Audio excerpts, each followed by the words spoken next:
Sales figures for previously owned homes fell in April by the most in a year. Now, the index of pending home resales dropped 5.5% in April. That was the most in a year. What does this show about the real health of the real estate industry? Let's turn to our roundtable to tell us what trends they see. Joining me, Rachel Gilbert Solomon, co-founder of Atalanta Advisors, a New York City-based real estate advisory firm. Also with us, Dominic Paolillo. He is a sales associate at Brown Harris Stevens. Great to have you both with us. Rachel, first, just set the kind of context for what's going on. We've been talking about Europe a lot. Have you seen more European buyers come in for commercial as well as residential real estate? Yes, we've seen a tremendous amount of European and foreign buyers coming into the U.S. market in residential and commercial. For the most part, now the United States is seen as politically more stable than Europe, which is a twist. While it's an election year here, no one's talking about a state leaving the Union. So the U.S. is now seen as a big flight to quality. A flight to quality. Dominic, a flight to quality. Do you think this means that prices are going to go up in the United States? I suspect that they will. I suspect that they will. They definitely have seen a rise actually across the board in New York in the first quarter. Generally, it has to do with a lot of the above 10 million price range. People above 10 million. Now, this is for residential. Residential, yeah.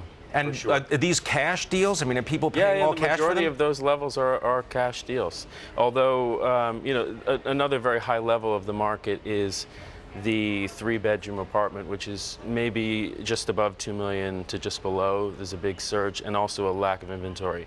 A lack of inventory. At that level. What about a lack of inventory when it comes to commercial real estate? Because if you've got big funds, Rachel, that want to come into the United States, pension funds, insurance companies, they want to sell what's in Europe, they want to buy in the U.S., is there a lot of inventory here? There's not a lot of inventory. We've seen sovereign wealth funds and domestic pension funds lining up to invest in New York City real estate. Primarily, they're looking to invest in either Class A, office, or for the most part, everyone's also looking to get into the multifamily, the rental apartment market, because those rents reset every year. And rents in New York City just hit an all-time high above their 2007 highs. Is this considered also an inflation hedge? Because if you own an apartment building, then any increase in the cost is something you can pass along. Yes, it's an inflation hedge. In fact, a lot of these foreign investment funds are looking at this, in some cases, as a step above treasuries and keeping pace with inflation and getting a slight return. Dominic, you talked about some of these high-end sales in the residential market. Does this mean that developers are going to build more in order to meet this demand so they can make more money? Yeah, I see the trend is going to be happening in that regard in terms of building these apartments that people can't find over 5,000, 6,000, 7,000 square feet.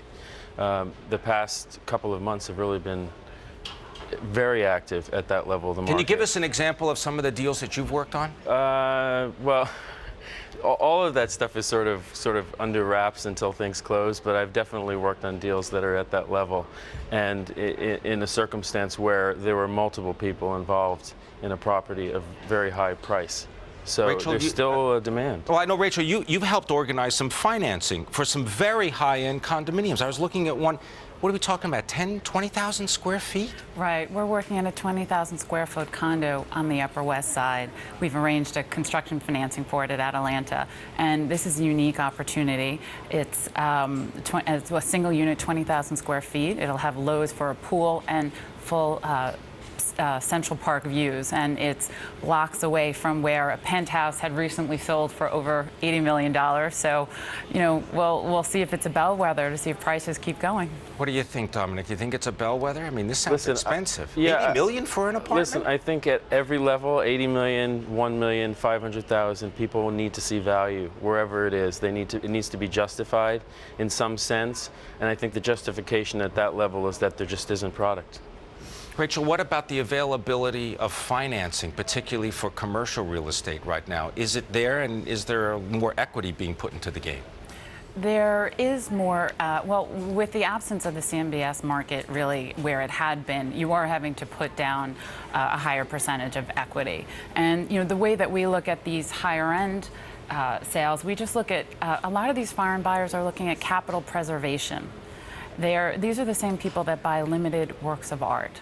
They are looking at this as a way to find a safe haven for their money and a long-term investment.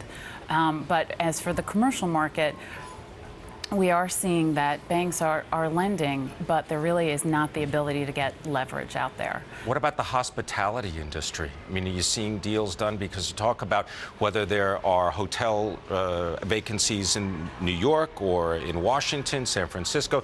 You seeing more building in terms of hotels and more desire?